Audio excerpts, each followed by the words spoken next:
Señor director don Eduardo Durán Gómez, excelentísimo señor embajador don Santiago Jiménez Martín, apreciados académicos honorarios de número y correspondientes, apreciados profesores y alumnos de los colegios invitados, señoras y señores, amigos todos.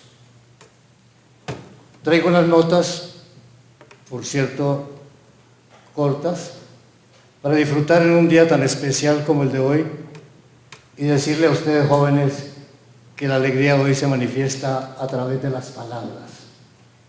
Ya lo decía el señor director, el hombre o la persona que tiene mayor número de palabras en su banco de depósitos lingüísticos piensa mejor que aquel que tiene pocas palabras. Es decir, el primero es un gran lector y el segundo es de aquellas personas que camina, deambula, transita por los lugares aquellos donde la esperanza de las palabras vuelan hacia la mente para acomodarse allí. Quien piensa bien, habla bien. Quien piensa mal, habla mal. Por lo tanto, la riqueza lingüística de nosotros se anida aquí en la memoria como depósito mental para usufructuar de este legado español que nosotros hemos recibido como herencia y lo tenemos como guarda de nuestro espíritu y de nuestro intelecto. Empezaré estas líneas agradeciendo a los directivos de nuestra corporación centenaria la oportunidad de permitirme compartir con ustedes en un haz de alegría y de sana camaradería académica este espacio para hablar un poco sobre el español de Colombia y en especial del sociolecto juvenil, variación de la lengua general que hace parte de la vida de los estudiantes en sus distintos niveles de formación educativa, primaria, secundaria, pregrado y también posgradual, la jerga o el habla de los jóvenes en los centros de educación. Digo que el habla porque lo escrito, aunque hay mucho de esta forma de comunicación, ellos se cuidan un poco más y prefieren en muchos casos la lengua estándar a la lengua estudiantil. Entienden también que esta forma lingüística ocupa un espacio temporal en su desarrollo personal e intelectual y que cede paso con los años y la formación profesional a la lengua general, que les facilita la participación en el ámbito laboral, familiar y social. Recordemos aquí que las personas son evaluadas en los grupos sociales por la manera de usar la lengua y los jóvenes ya profesionales no se escapan a esa evaluación. El empleo de este mecanismo de evaluación, la observación directa y la escucha, le permite al otro saber quién habla, cómo y por qué dice lo que expresa, cuál es su procedencia, el nivel sociocultural y, lo más importante, su competencia lingüística, es decir, el buen hablar, la expresión idiomática y el estilo propio que caracteriza al hombre culto o al profesional de cualquier área de conocimiento o saber, llámese arquitecto, ingeniero civil, abogado, médico, sacerdote, militar, docente, directivo, tendero o persona sin formación académica ninguna. Cada uno, en su profesión u oficio, utiliza la forma de habla tecnolectal que le corresponde como parte de su desarrollo personal junto con la lengua general para interactuar con los demás miembros de esa comunidad. Hablar entonces de la lengua juvenil en ámbitos académicos situada en cualquier lugar, en cualquier ciudad colombiana, es hablar también del español, que a lo largo de la geografía nacional se escribe, se habla y se usa cotidianamente en la interrelación y la comunicación entre las personas que conforman las distintas comunidades asentadas en el territorio patrio. Así pues, diré como en otras tantas ocasiones que el español de Colombia hace parte del español que se habla en el mundo de hoy y que este es una de las formas más y mejor se ha estudiado aquende y allende de nuestras fronteras. Dos grandes formas de habla constituyen nuestro hablar, el español del viejo continente y el español americano. Ellas siempre han ido juntas y mantienen con firmeza la unidad de la lengua. La forma lingüística americana es la que se habla en Colombia y por ende la que desde antiguo se ha estudiado con mucho interés y siempre con los mejores frutos de la pasión intelectual en el campo de la lingüística hispanoamericana. Por consiguiente, la investigación lingüística en nuestro país es importante y principal del trabajo cultural y académico realizado en los centros de investigación públicos y privados y de enseñanza superior, pregrado, donde se forman los investigadores para el trabajo de la lengua española, las lenguas indígenas y criollas, así como las lenguas extranjeras, junto con las maestrías, posgrados, con énfasis en la teoría lingüístico que aquí en el país tenemos, entre otras. Maestría en Lingüística en la Universidad Nacional de Andrés Bello, el Instituto Caricuervo, en la UPT de Tunja, en la Universidad del Atlántico, maestría en Lingüística Española en la Universidad del Valle, en la Universidad de La Sabana y maestría y doctorado en Lingüística en la Universidad de Antioquia, en Colombia. Además de los centros de institucional pregrados y posgrados, existen dos grandes dedicadas a la investigación, el cultivo y la defensa del patrimonio lingüístico que nos corresponde por herencia y tradición desde hace más de 500 años. Dos colosos, celosos, guardianes y cultivadores del legado lingüístico que nos pertenece. Uno, el Instituto Caricuervo y dos, la Academia Colombiana de la Lengua. El primero, fundado en agosto de 1942 mediante la Ley Quinta, y el segundo, fundada en 1871, cuyo objetivo es trabajar con la mayor asiduidad en la defensa y cultivo de la lengua para evitar que su normal desarrollo no menoscabe la unidad.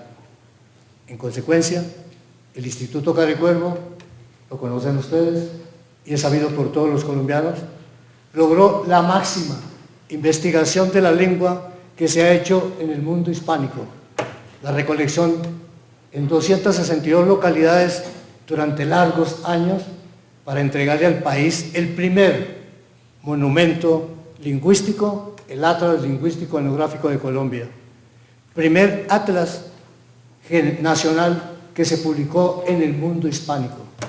Fue el Instituto Caricuervo.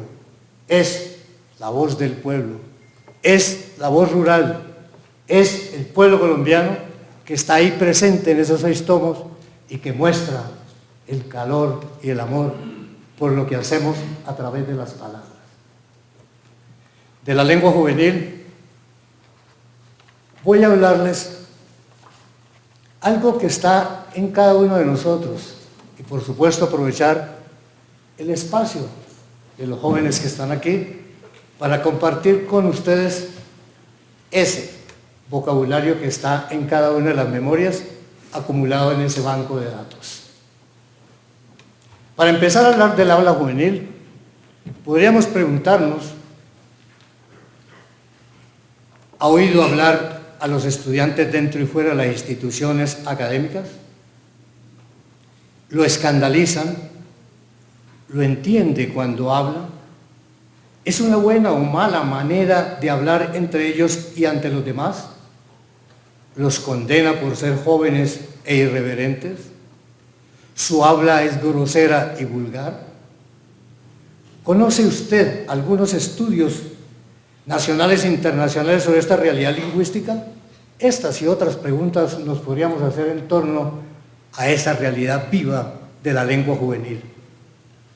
Es interesante oírlos hablar, compartir con ellos, pero también es importante hacerles caer en la cuenta de que esa forma de habla tiene algunas consecuencias que debemos tener cuidado.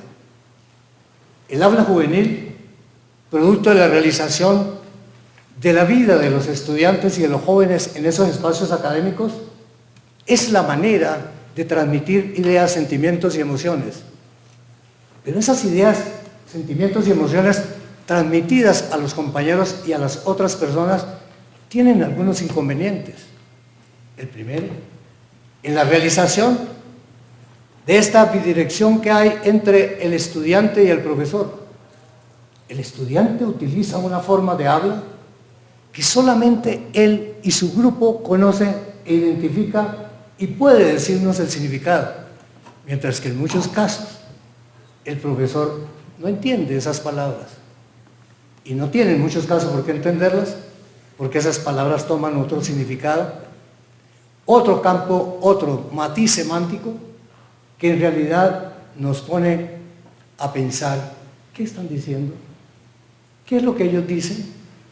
¿Qué expresan cuando comunican? Algunos hallazgos en este camino de la lengua juvenil.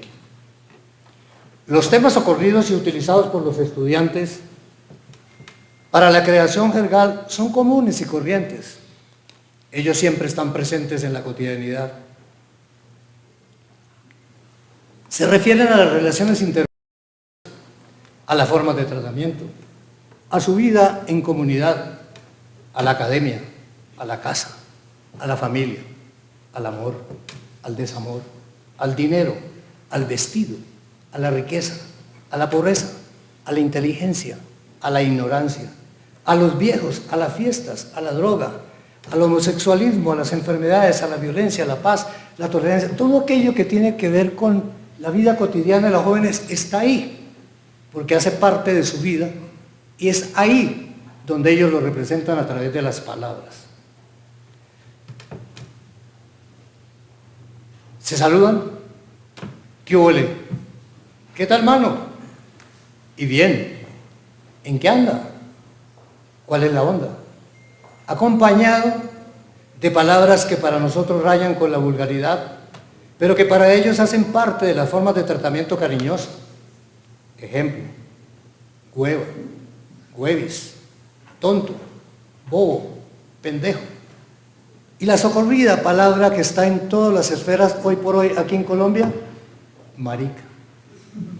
Escuche usted hablar a los jóvenes y en cada discurso oral, forma lingüística de expresión y comunicación, está ahí presente la palabra. Se observa entonces en la interrelación lingüística de los jóvenes un pintoresco juego críptico dejado al azar en el que los significados cambian y varían, apartándose en muchos casos de los sentidos y de las acepciones de las palabras que las acepciones de las palabras tienen en los diccionarios de la lengua.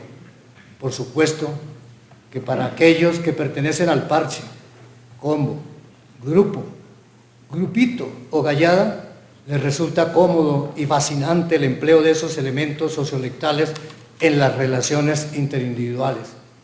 Pero para los que no somos llaves, socios, panas, duros, tesos, monpirris, perritos, perros, perrunchos, parceros de estos, les resulta difícil entender o descifrar el sentido exacto que estos enunciados proposicionales, frases u oraciones transmiten.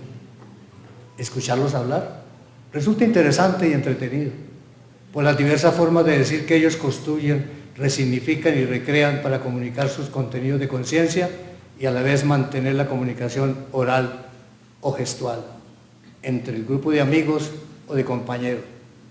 Sin embargo, constantemente se pregunta a uno como profesor, ¿qué significa tal o cual palabra utilizada por los jóvenes en la conversación cotidiana? Y si bien en algunos casos logra contestarse, en otros la respuesta es una adivinanza, cuyo éxito comunicativo es asunto de probabilidades.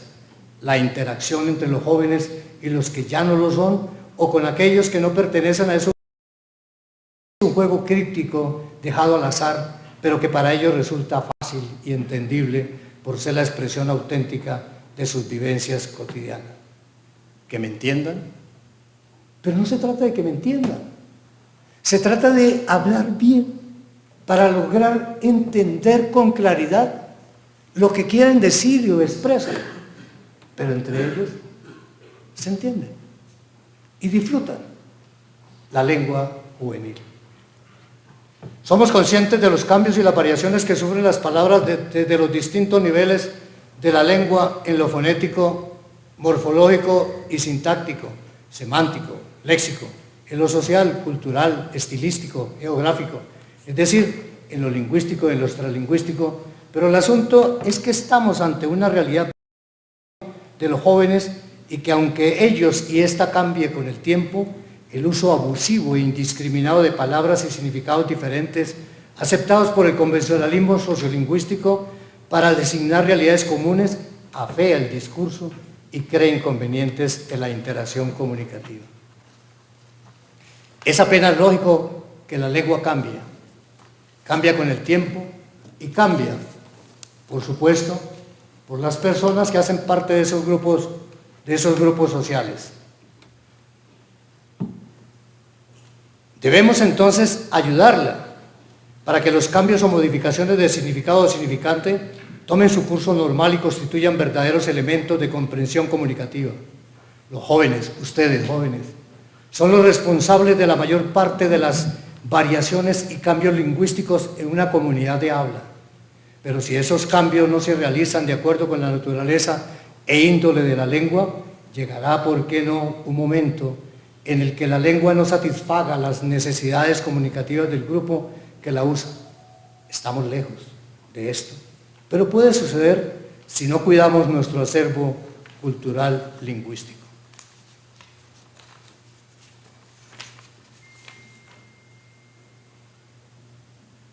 Debemos entender, pues, que las palabras no solo significan lo que dicen los diccionarios, sino lo que el hablante quiere que ellas signifiquen. Es decir, todo depende de la intención comunicativa del usuario de la lengua en su acto de habla. Así, las llamadas groserías o palabrotas, marica, maricón, mariquis, huevón, huevis, gonorrea, sifilítico, etc., que por ahí escuchamos en boca de los jóvenes, hombres o mujeres, seguramente no significan lo que nosotros queremos oír en ellas. No los debemos condenar, pero tampoco aceptar que este vocabulario de tan grueso calibre se pasee campante, como si nada, sin importarnos, porque las palabras son palabras y dichas por los jóvenes o por los viejos, sin consideración alguna, afectan tarde o temprano las buenas costumbres de la sociedad. Es conveniente entonces que se use en el lugar apropiado, no en cualquier lugar, y porque sí, conviene hacer conciencia lingüística de estos tantos usos propios o impropios, sonrojos, disgustos o mala impresión del usuario del conjunto lingüístico que tenemos como lengua. Los invito a leer, a hablar, a escuchar y, por supuesto, hablar con claridad, con precisión y con sencillez. El éxito de la comunicación está en la comprensión y en el uso de las palabras para que aquel que nos está escuchando reciba con respeto aquello que le queremos decir. Muchas gracias.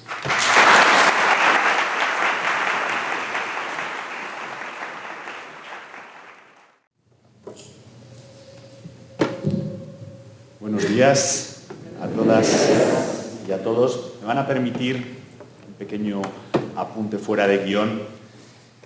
En estos días creo que todos estamos un poco tristes.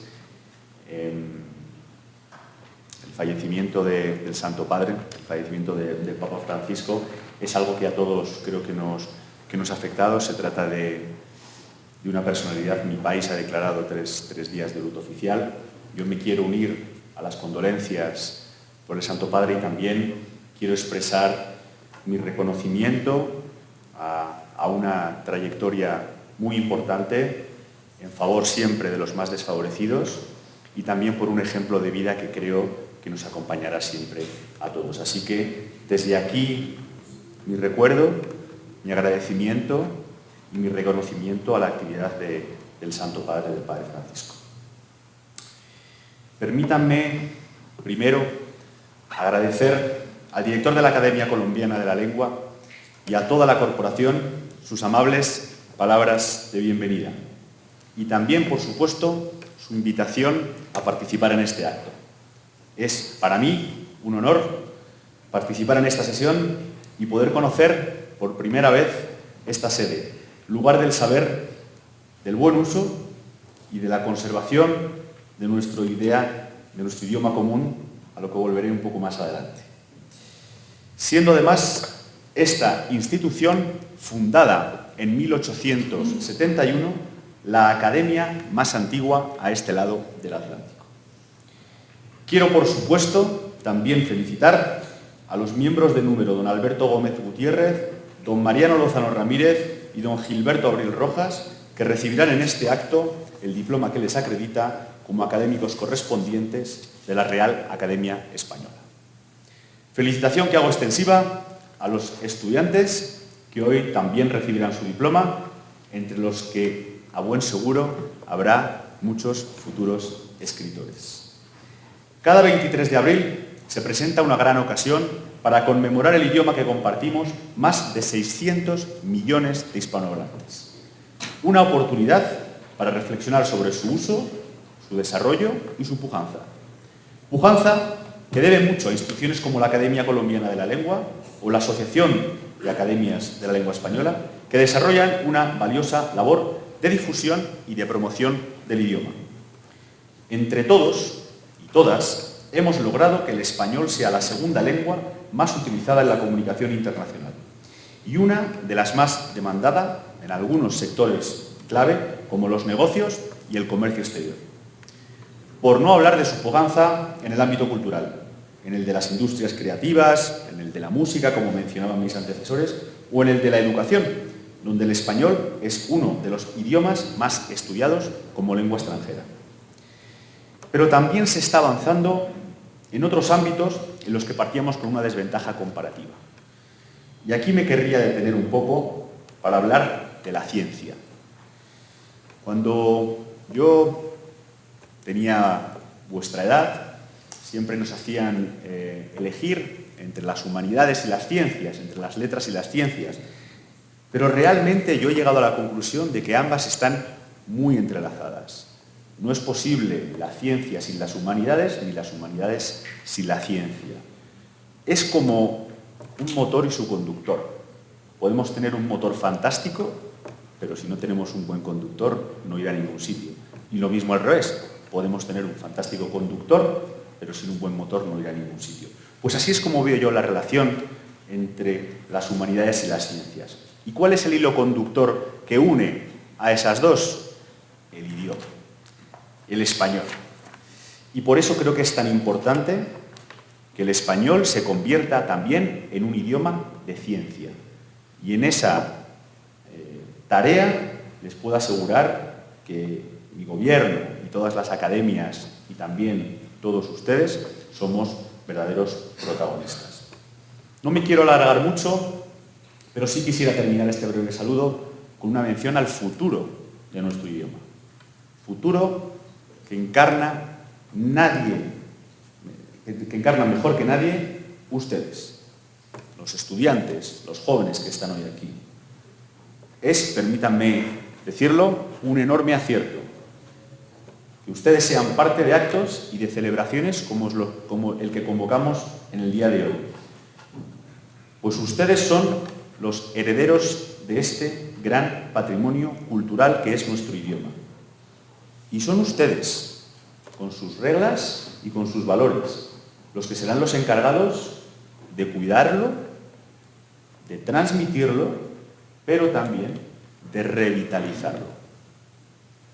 La forma en que las nuevas generaciones hablen, lean y escriban el español será la mejor garantía de su vitalidad y de su vigencia. Queridos estudiantes, permítanme decirles algo. Exprésense sin miedo. Amen sin miedo. Amen su lengua sin miedo. Y defínanse también sin miedo, pues esa es la mejor garantía del futuro de nuestro idioma. Muchas gracias.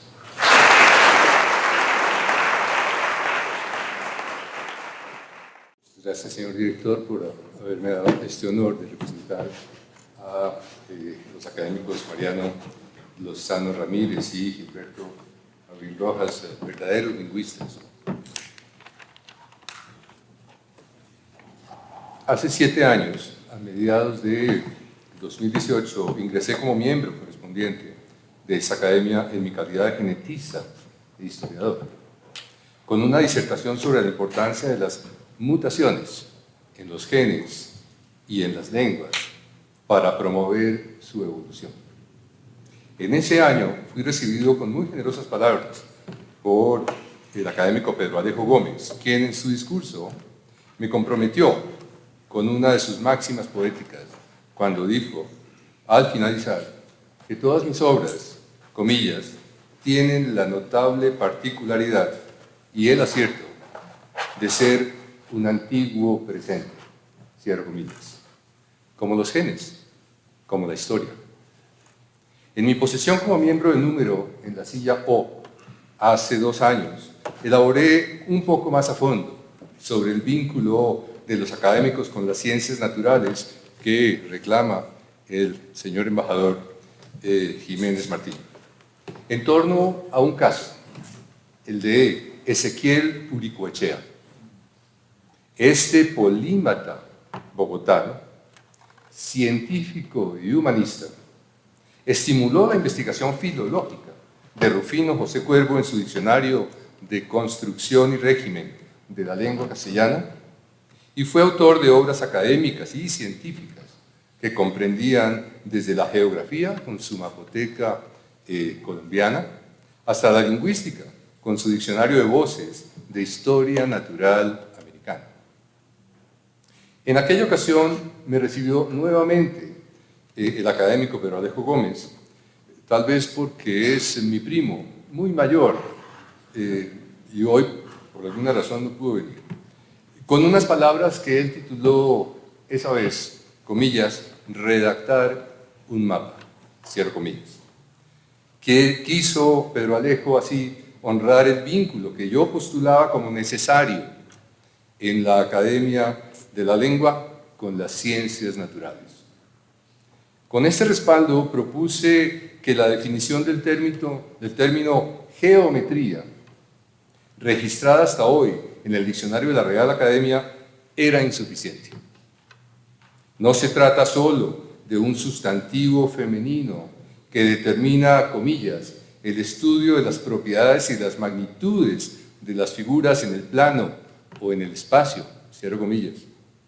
Este término debe ser definido por extensión y en función de su etimología greco-latina como matematización de la naturaleza. A partir de hoy, con la dignidad que me ha transmitido personalmente el señor embajador de España en Colombia, trataré de promover esta adición en el diccionario de la Real Academia Española con mayor autoridad. Chusco, como diría un bogotano, de los que analizó en detalle Andrés Ospina, y va a representar muy bien hoy el académico numerario Daniel Samper Pizano. Muchas gracias.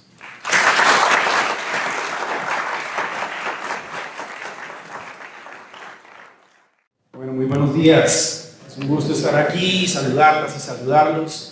Es un honor participar en esta celebración del Día del Idioma desde la Alcaldía de Bogotá y específicamente el Instituto Distrital de Patrimonio Cultural, o IDPC. Nos unimos a esta celebración y además aprovechamos para hacer el lanzamiento de una reedición del libro denominado El Bogotá, sobre el cual les vamos a hablar en unos minutos.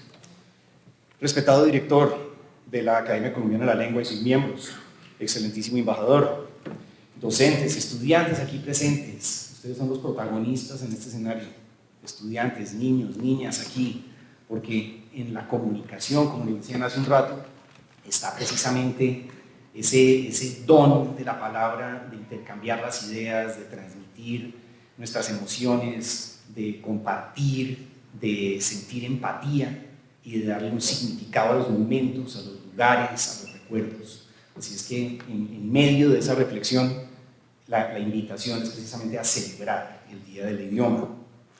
Reciban todos un caluroso saludo. En nombre del Instituto Distrital de Patrimonio Cultural, agradezco a la Academia Colombiana de la Lengua y a su director, don Eduardo Durán Gómez, por la gentil invitación para participar en este evento tan especial para la institución y para la ciudad de Bogotá. Hoy nos unimos precisamente a esta celebración del Día del Idioma, con la primera presentación pública que se hace de El Bogotálogo, usos, desusos y abusos del español hablado en Bogotá.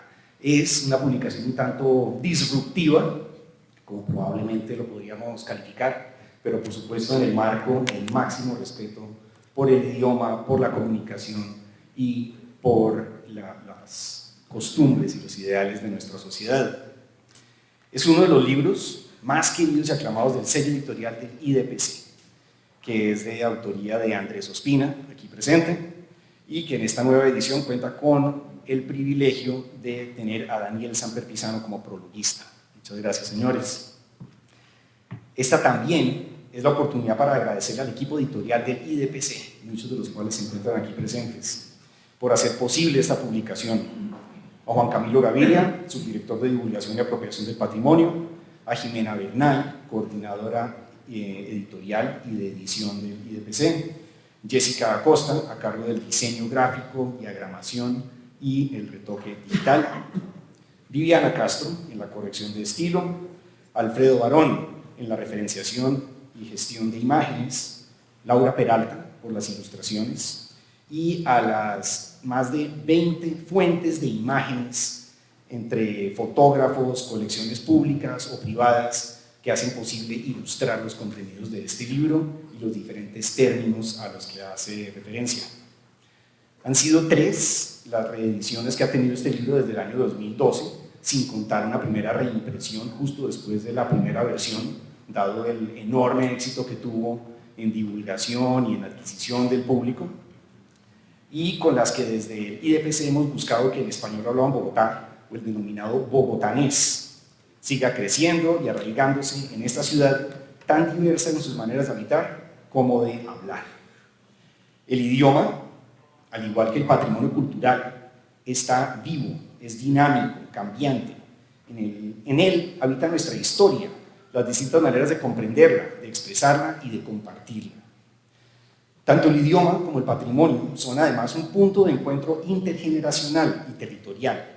De allí que esta nueva edición, de la que se conversará en contados minutos, está dedicada a la vida de barrio, convirtiendo este libro en una oportunidad para adentrarnos en la ciudad, en una manera más particular y a una escala más próxima, más íntima de vecindad. Tal vez algunos y algunas de los aquí presentes hemos sufrido por la resolana que antecede antes de un repentino aguacero, o hemos echado rulo con un vecino del barrio.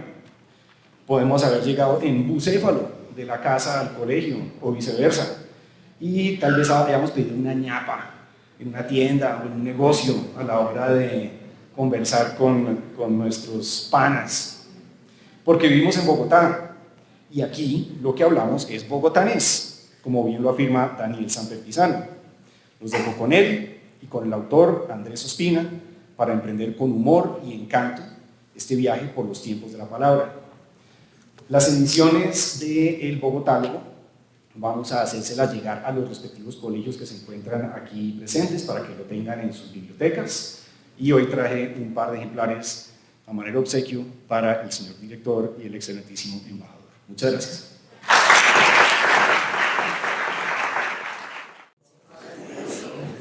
Por eso es que mis nietos no vienen a ver estas cosas. No soy una bestia para manejar esto, y es verdad. Yo les decía que quería saludar primero que a todos los estudiantes. Son la fuente, como el pueblo que habla español, la fuente básica de nuestra lengua. Lo digo porque hay gente que cree que aquí inventamos palabras en la academia. No inventamos palabras. Recogemos lo que dice el dueño de la lengua, que es el pueblo. Ustedes son parte de ese pueblo. Y tratamos de darle alguna coherencia con las normas del español, los significados que puede tener la palabra, etc. Pero no inventamos palabras. Van a encontrar ustedes varios chismes que yo les voy a contar. El primero es la historia de los personajes principales de la lengua española en este famoso fresco de Acuña, el maestro Acuña. Estoy seguro que ustedes ya los identificaron, no necesito decirles nada sobre eso. Pero hay uno que falta. ¿Quién es? ¿Quién falta? ¿Y qué personaje de Gabo? Quizás el coronel Aureliano Buendía. Yo ya le tengo visto un rinconcito para el coronel Aureliano Buendía al lado de María y de Efraín, que son los que están allá. Era un grupito muy interesante. Obviamente se necesita que hagamos un poquito de fuerza para que esté ahí el coronel Aureliano Buendía. Le tengo otro chisme.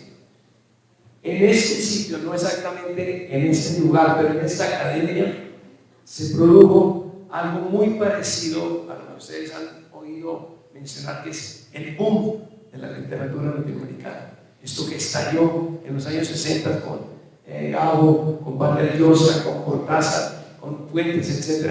Y que todavía se habla del boom, entre otras el último representante, Mario Vargas Llosa, acaba de fallecer en el Perú y lo lamentamos y es un momento para recordarlo. Muy bien, aquí también hubo un boom muy importante a mediados del siglo pasado.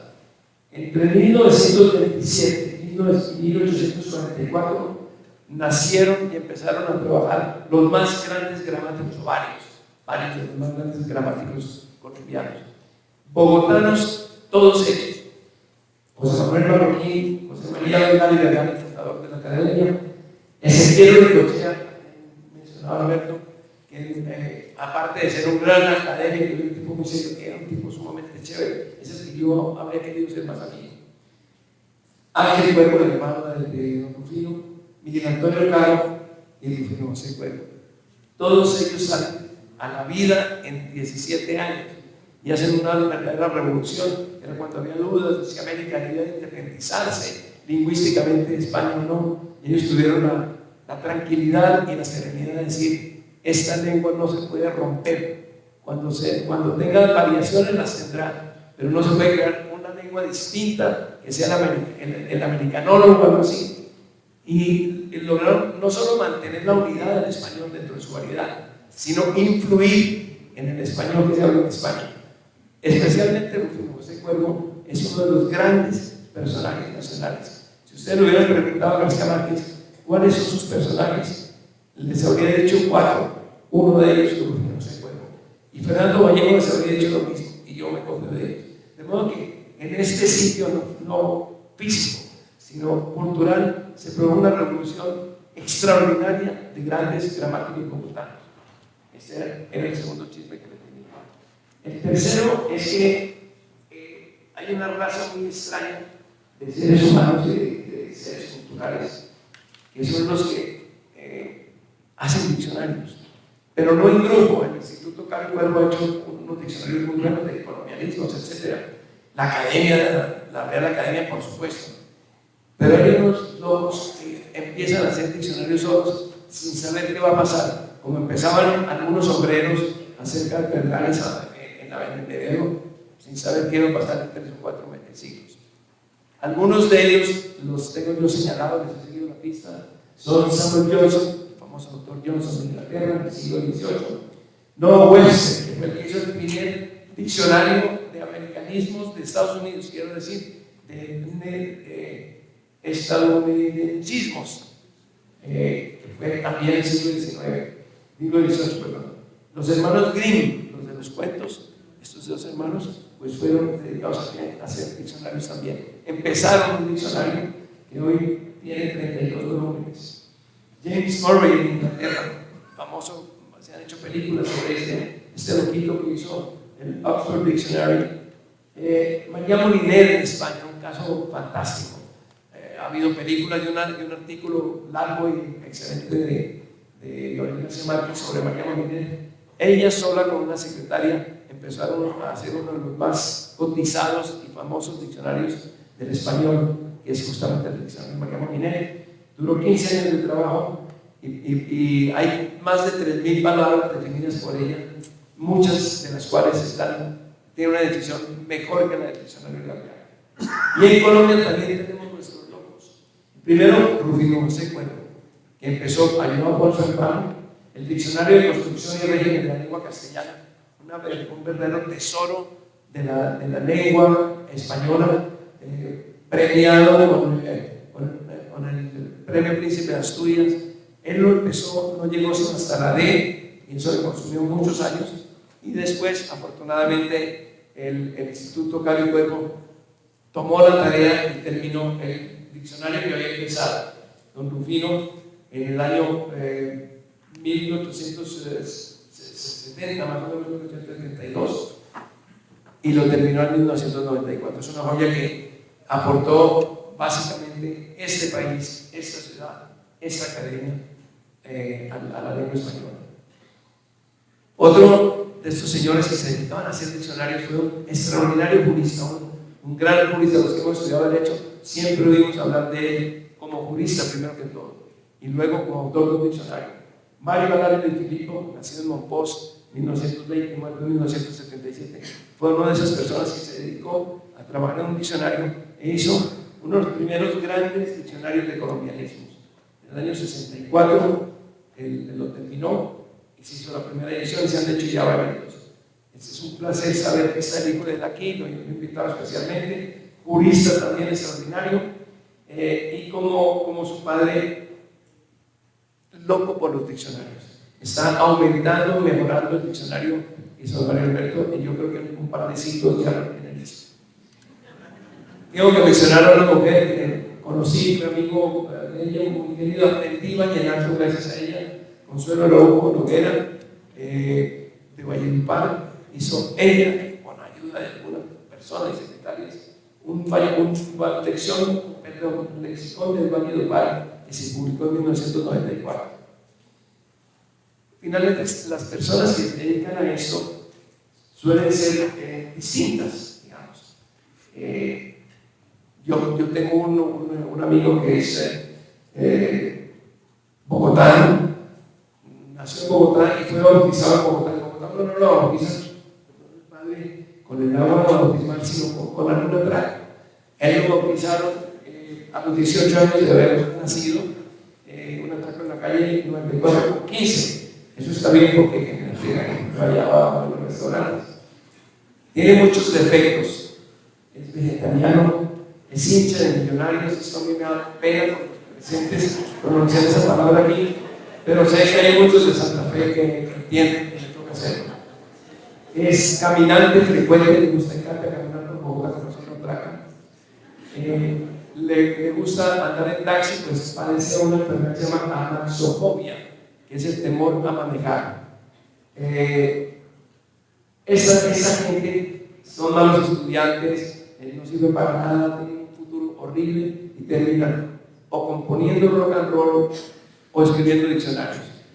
El que nos acompaña escribe diccionarios y compone rock and roll. Es don Andrés Ospina.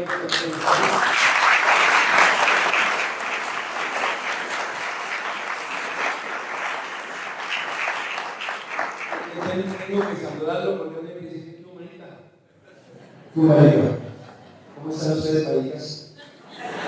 Y todas las palabras que haya diciendo, por supuesto, un gusto saludarlos, un gusto estar al lado de personajes de semejante calibre, de esta playa de jóvenes de distintos colegios para celebrar la posibilidad de hacer diccionario y de reflexionar con respecto, y un honor tener como interlocutora a ese personaje que también admiro muchísimo a pesar de ser Santa Fe, donde el protagonista del libro en cuestión presentado por el Instituto Estatal de Patrimonio Cultural.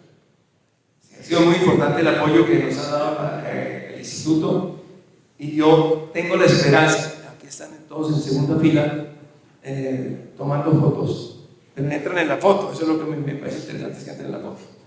Y yo tengo la esperanza de que la alcaldía de Bogotá descubra la joya que es la Academia de la Lengua. Han vivido separadas porque nosotros somos pobres, los de la academia, y ellos son ricos, que hacen puentes y todas las cosas. Pero yo espero que aquí se produzca un matrimonio bonito y que tengamos el apoyo de la academia de la ciudad de Bogotá, a la cual le ha dado tanto esta academia, le han dado tanto los personajes de esta academia, y creo que ahora va a haber un matrimonio que puede ser interesante con ellos.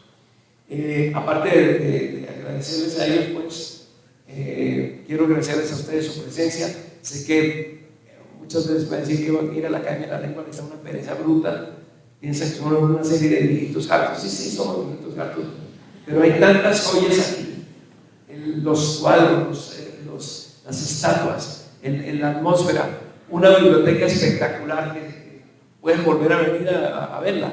Es la de Antonio Gómez Restrepo, la mejor biblioteca privada posiblemente del siglo pasado y antepasado, ¿sí? 19 y 20, que está en uno de los salones. De modo que esta es la casa de ustedes también, esta es la casa de la gente que quiere el español, no solamente que lo hablan, sino que lo quiere. De modo que esperamos que vuelvan, esperamos que no nos abandonen, y ahora voy a someter a nuestro querido Andrés a una serie de preguntas para que nos cuente el diccionario exactamente cuáles son las diferencias que hay entre este diccionario y un diccionario normal de bogotanos, con lo cual aclaro que en ese excelente prólogo que yo hice hago la historia de los lexicones bogotanos, es decir, todos aquellos trabajos que a lo largo de los siglos se han hecho sobre las fundaciones o los comentarios de la lengua bogotana. ¿Qué diferencia hay entre ellos y el suyo?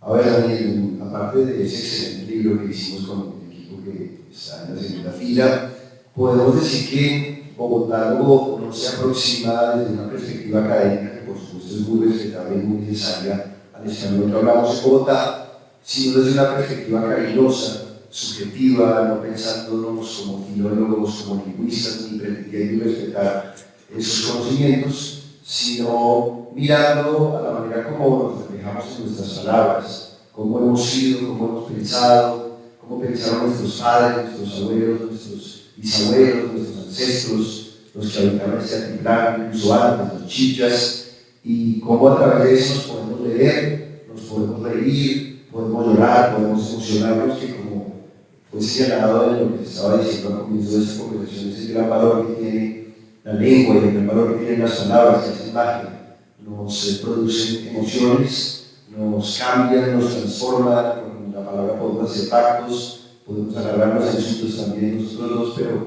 se trata sobre todo de eso más desde el punto de vista narrativo y cariñoso que desde el punto de vista de alguien que quiere alzarse como un erudito en la lengua. Ahora, hay un detalle también muy importante que son las imágenes. El libro tiene muchísimas imágenes, entiendo que hay un depósito de fotografías históricas en el instituto, ¿verdad? Y muchas de ellas se han utilizado aquí. Y yo he querido ver varias veces a una persona que sale en el libro, me parece que está aquí sentada, que es la mamá de Andrés. Sí, señora, la profesora Bárbara Churra. Salen varias fotos, pero póngase bien, usted es la madre.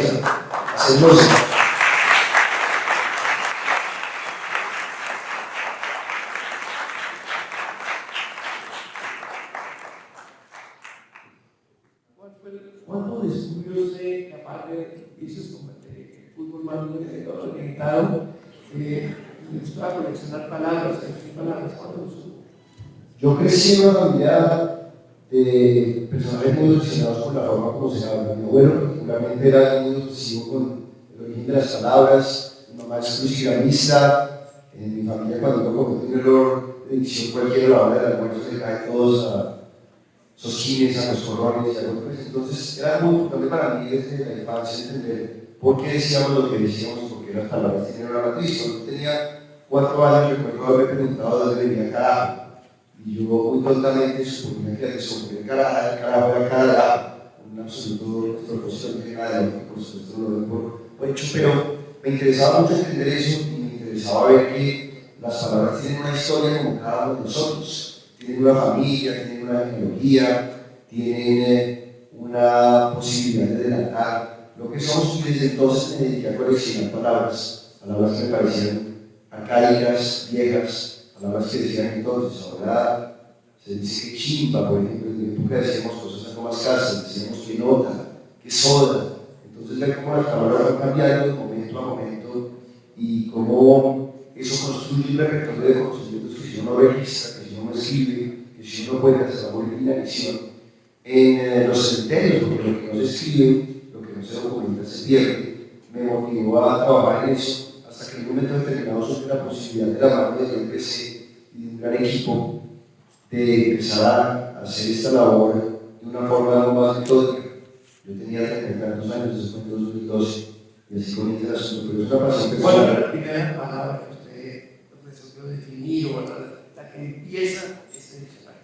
La primera palabra que no lo había pensado, pero una de las primeras en las que yo estaba pensando que todavía no he podido determinar y que sigue siendo una enigma que les dejo a ustedes, jóvenes, es la palabra rolo. ¿De dónde demonios viene la palabra rolo? Hay toda suerte de conjeturas, hay toda suerte de hipótesis al respecto, pero todavía no encuentro una que me satisfaga y sería muy lindo poder llegar al origen de eso. Registré algunas de las muchas posibilidades que puede haber alrededor de eso, pero todavía no lo encuentro. Esa fue una linda rol, todavía estoy en busca de eso y ya llevo 15 años. Bueno, yo tengo aquí una serie de palabras, sobre las cuales algunas de ellas querrían anotar características del libro. Libro que se me acaba de quedar allí, del tipo más joven que yo, que vaya así, gracias.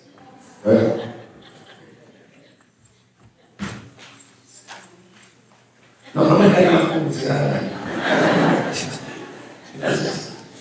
Hay características del libro, por ejemplo, que es moralista. El libro es moralista. El narrador del libro no, el libro mismo denuncia incluso el moralismo y la manera como a veces hay tan anti-faction que hablan así. Pero ¿cuál palabra? Entremos en materia. Entremos en materia. La palabra pela, a mí me hace falta otro brazo, yo nací con solo 2 brazos.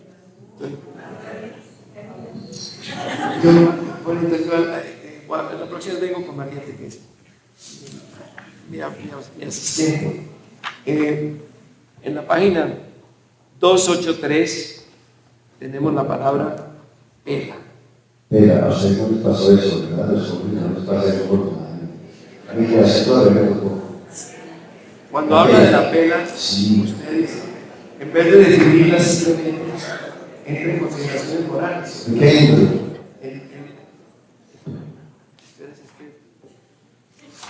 Se lo va a comprender. Distráigalos. Es una de sus canciones, pero pela, pelambre, pero.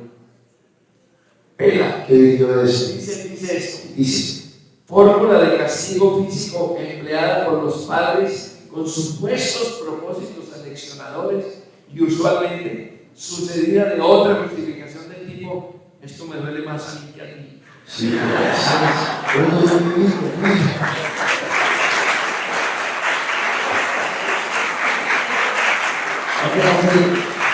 he pensado que ahora un de mi generación, que llamada esa generación más joven, la generación de cristal, se dice que de esta generación yo cuando mucho mejor, dicen algunos, no sé si sea cierto o no, pero si dentro de esta, yo no creo, solamente estoy haciendo algunos apuntes, de página. Y Beatriz, tú le cascabas muy duro al chino este. Sí, correazo, no. Pero más de la abuelita era mucho más ingente con eso de las penas.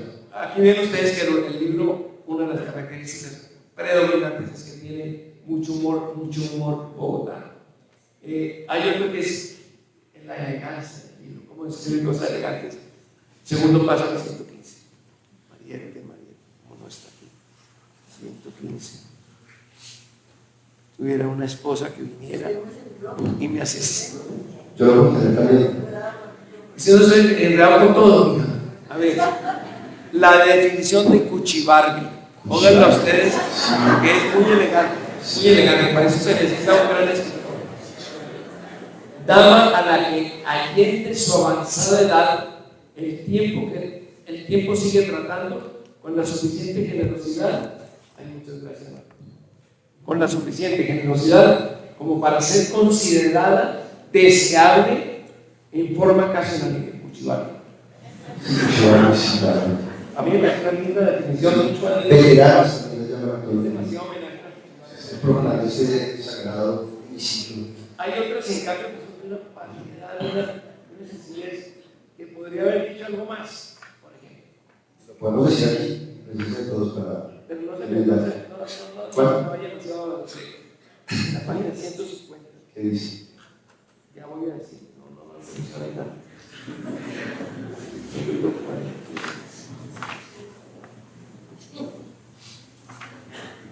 Despepitado.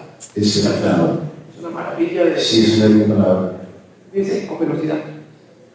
Es muy relacionado a los sectores curiosos que indaguen un poco más, pero yo creo que vienen, ustedes conocen la guava, ¿no es cierto? No han sabido el dicho como pepa de guava, si uno llega a fisurar la fibra que recubre ese fruto y uno le hace cierta presión, lo que llaman en España el hueso de la guava sale volando, ¿no? Así puede llegar a golpear y destrozar los coscorrones, las motoras o las molleras de los presentes. En cambio, comparémoslo con la definición de ututuí. Ututu es una onomatopeya casi, ¿no? Expresión onomatopeica de galanteo por excelencia, de recurrente uso por parte de conductores de autobús y obreros de la construcción durante sus muy pocas y cortas jornadas de descanso. Se está apoyando en la reforma laboral. Es una mayoría de los buses.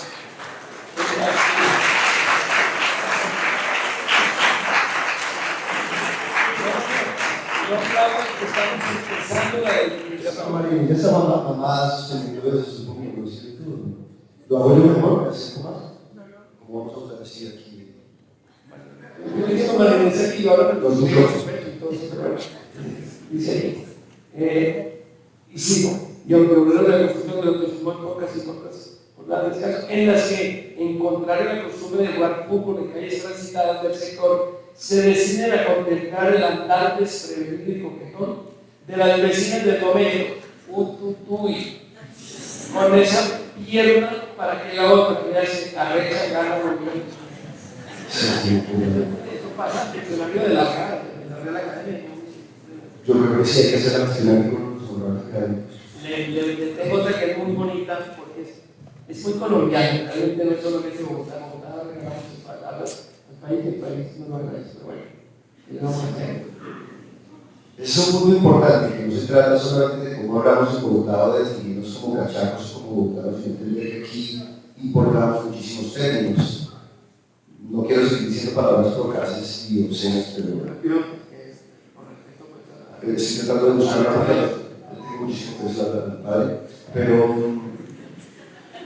por decir algo, guasamayeta es una palabra que se suele usar aquí en ciertos círculos y que nos remite al Caribe, ¿no es cierto?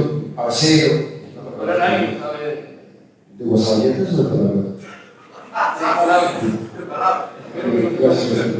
Aquí tengo la palabra importaculismo. Sí. Postura filosófica de corte ataráxico cuya problema principal es el abandono de toda preocupación y la supresión de cualquier actividad vital en la que esté implicado algún tipo de esfuerzo tendiente a alterar el equilibrio y tranquilidad. Siguen como 300 palabras. Eso es culpa del editor que me acuerdo que está ahí al frente. Sí, que sacan de varias cosas, también hay muchas cosas, exactamente, las que dicen con todas las cosas, estos labios no se permiten, porque se hacen grandes cosas. Bueno, pero no se dicen groserías, cosas lindas también, ¿no? Sí, pero de todos modos no podemos penetrar mucho en eso, ¿no? Y tratemos de no penetrar demasiado. Aparte del importaculismo, hay una palabra aquí que se mencionó ya antes, y es muy curioso, en una de las intervenciones con mis compañeros, creo que fue Mariano, que es Montpirri.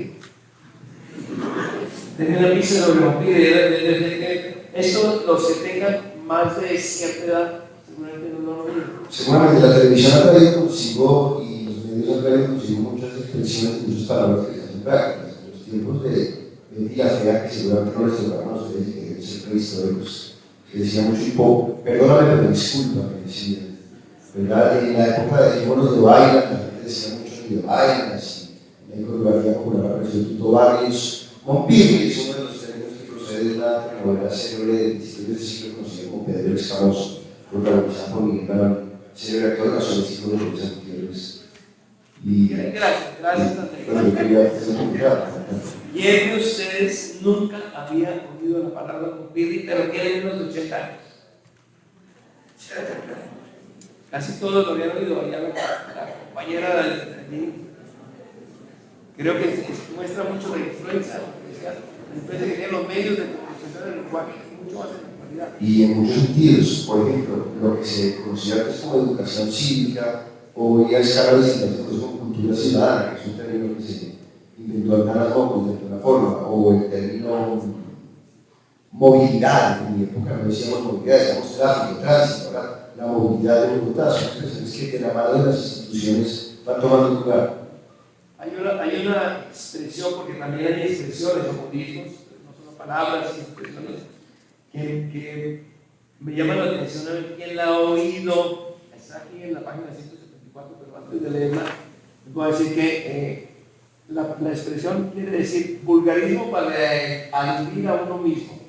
Ese pechito. ¿A quién han oído ustedes que diga ese pechito?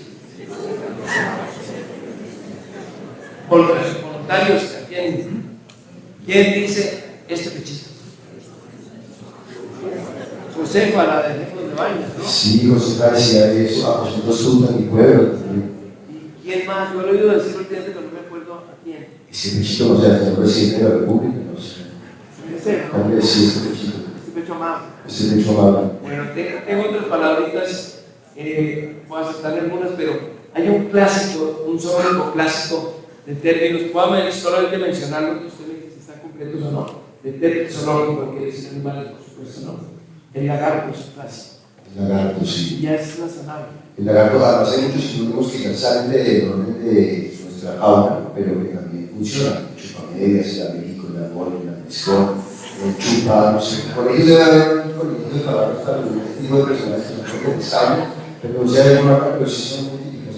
Un buen diccionario de Antonio Montaña, de ese tipo de términos, que hace un desglose de la fauna social de Colombia muy completo. Y ya está el lobo. Ahí está el lobo, Exacto. está el perro, La perra también. sí, Pero la definición de perra, ¿cuántas, a ver, no, ¿cuántas acepciones? ¿cuántas acepciones incluye usted? Yo sé una que no incluye. No se trataba de la del libro, pero bueno, perra, obviamente, pues esa terrible excepción que además me parece que es importante de lo que el bogotano, y esto es la primera cosa seria que voy a decir, hay muchas expresiones de carácter sexista, porque si uno dice que un hombre es perro, en un contexto como el bogotano, la gente seguramente se imagina un Don Juan, un conquistador, pero cuando llaman a una mujer perra, inmediatamente se piensa en otra cosa que tiene un carácter absolutamente sexista de protomachismo y demás, pero perra también es una ingesta de alcohol, también conocida como pea, también conocida como hetera, también conocida como hinches y demás. ¿Cuál es el suyo todavía? La perra de agua caliente no está. ¿Verdad? No, por favor, la perra de agua caliente, ¿tú la palabra próxima? Sí, entonces la perra de agua caliente es una redundancia. La perra no puede ser sin agua caliente. Esta perra estoy hablando. Entonces, hágame el favor. Sí, para la próxima edición, con la convivencia. ¿Cuál otra? Gallinazo. Gallinazo, sí. Yo hace tiempo tuve ocasión de invitarme a Lima, a la capital de Perú, a un escritor llamado de Araujo, un escritor que se llama Nelson Agueira, amigo mío de Buenos Aires, y él me decía que era un gallinazo, porque para nosotros el término gallinazo, aquí le decimos más chulo, ¿no? Que también es lo que llaman check mark, ¿no? Chulo, o chulear, pero el gallinazo es el hombre coqueto, ¿verdad? Que arrastra el arte, pero el gallinazo que es una ave de cuero muy elegante, vanidoso. Eso es el gallinazo. Y él me decía, yo leía a García Márquez la palabra gallinazo, yo pensaba que el gallinazo era una especie particular de gallinazo, yo tengo que explicar que es un vulture, se llama eso, carabinero. Sí, Saguro también. Saguro. Y tengo otro más, que es el suro. El surito, sí. ¿Qué es el suro? El suro es una palabra chiquita, ¿no? Pero el suro también es un nombre muy enamorado. No sabía. Bueno, cuando yo era suro, Ya era suro. el suro no ronronea, eso es el gato, pero algo hace el suro cuando está enamorado. ¿Qué ruido hace el suro? Como era, no sé. Sí, No sé cómo hacer este tipo de... anotación para la próxima. Sí. ¿Qué hace el suro? Y tengo otras pequeñas anotaciones, por ejemplo, que el bogotano, con una enorme generosidad muy propia del bogotano, recoge palabras que vienen de otras partes del país. Hay muchos antioqueños, yo creo que, por ejemplo, usted lo señala así, parche, parchear, parcero, todo eso viene de Antioquia. Viene de Antioquia, sí. Y luego lo he acogido con generosidad. Lo hemos acogido como hemos acogido muchas cosas, porque hay que insistir, este es otro programa que podemos hacer en este momento, en este Salón Sagrado Bogotá, nos pertenece a todos, y gran parte de nosotros, incluidos yo creo que la mayoría de los que estamos aquí, si vivimos en Bogotá, ahora estamos en Bogotá, somos hijos de migrantes. Y eso es bien importante decirlo. O nietos o bisnietos. O sea, si ustedes estudian la biología de ustedes, se van a los abuelos difícilmente 4 abuelos bogotanos. Yo soy el primer bogotano de mi familia, pionero, como saben que me empieza. A mí me pasó una vez muy divertida cuando me posicioné en la academia con una de mis mayores orgullos. Los compañeros de la calle siempre hacen una reunioncita y cuentan algo sobre el que se posicionó. Y alguno de ellos había leído en Wikipedia que mi familia descendía de unos condes, unos españoles. Me honra mucho ser de ascendencia española y sobre todo de veracruzana. Pero eso sí, hincha de paz. Bueno, pero eso es otro tema. Y entonces me dijo, no, ese compañero nuestro que viene de sangre real, español y no sé qué. Entonces yo mira, hay un errorcito realmente, no tiene nada que ver con esta sangre real. En realidad cuando vivieron mis primeros mis abuelos de donde venía, que era de Guaduas y de Honda, uno de ellos se enamoró de una señora muy distinguida que luego fue una gran escritora, igual que mi cuñada especializada en que es Soledad Costa Sapere. Ella no es Soledad Costa Sapere, es nuestra. Y de Soledad Costa Sapere se enamoró también de, porque hemos tenido un encanto especial a los saperos, porque y entonces alguien se preocupó, al papá ya le preocupó que estuviera un señor que no sabía de dónde venía, que era mi bisabuelo. Digo, averiguame, ¿de dónde viene ese tipo? Entonces hizo una gran averiguación y al final dijo, no te preocupes, es gente viviendo en tierra caliente. Entonces realmente venimos de gente viviendo en tierra caliente, por eso el frío que nos da aquí es terrible, pero bogotaniza, por supuesto. Otra palabra que me gustaría señalar como procedente de una región distinta a Bogotá es man y manes. Aquí aparece como de Estados Unidos. No, eso ya ha sido filtrado. Eso ha sido filtrado en la costa. Y la palabra man con el plural en español manes, no men, ha sido filtrado en Barranquilla. Eso de ahí yo diría que hay que catalogarlo como un posibilismo, no como tenemos aquí un que nos puede decir, está dudoso. Vamos a ver cuando salga el nuevo diccionario a ver qué dice. Lo cierto es que eso. Y algo que me llama la atención es que hay mucho chichín, es decir, herederos de los chistes del altiplano boyacense. Hay muchas palabras que deben tener, pero hay dos que cambiaron totalmente de sentido y que muestran el racismo que tienen algunos bogotanos.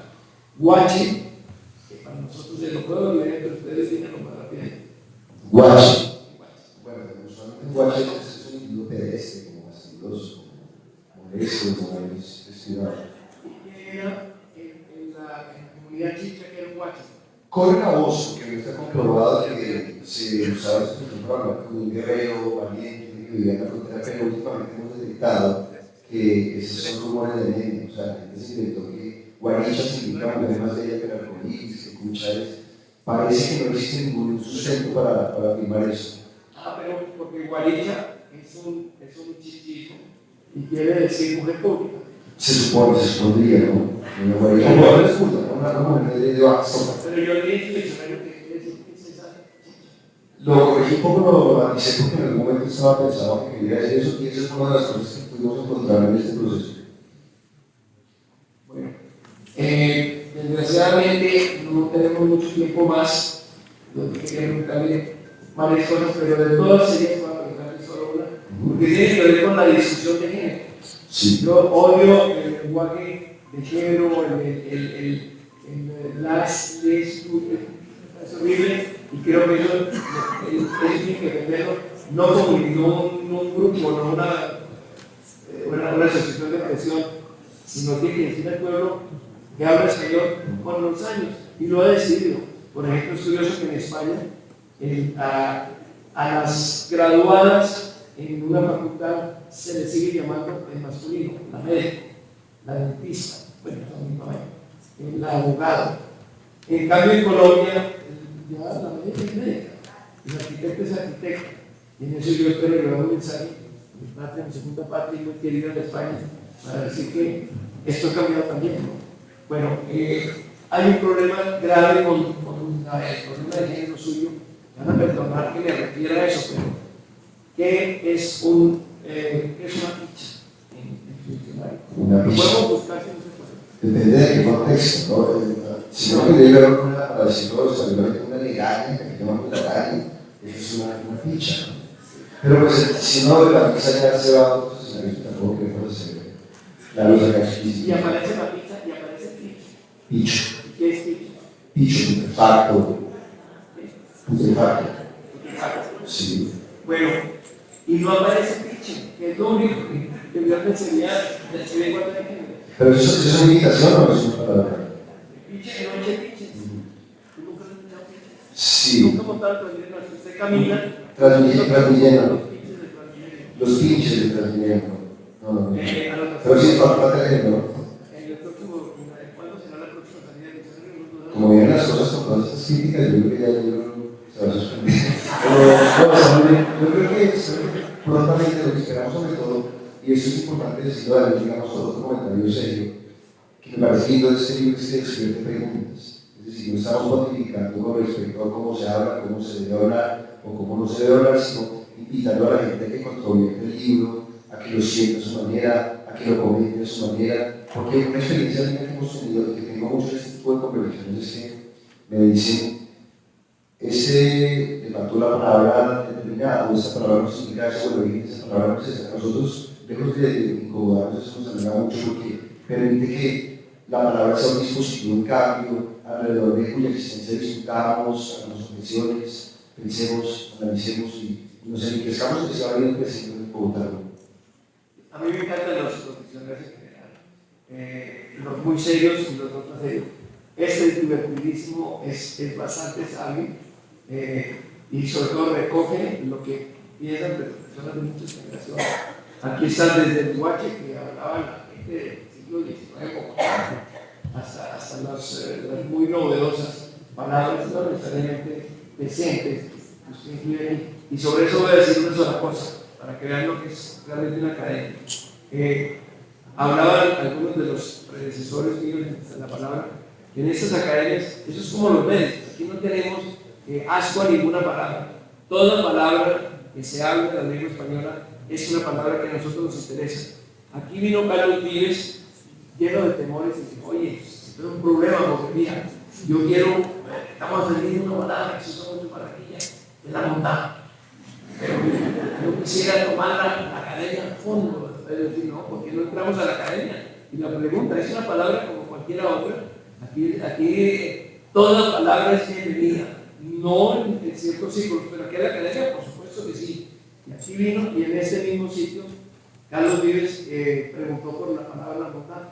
Y yo había hecho un estudio completo de cómo se usaba, de qué manera se usaba, cuándo se usaba, etc. Y entonces, de repente, la montaña entró avergonzada y se vio orgullosa. Entonces, para eso son estas academias. Y después de eso, solo quiero decirle muchas gracias, bueno, estuvo muy bueno. Muchas gracias.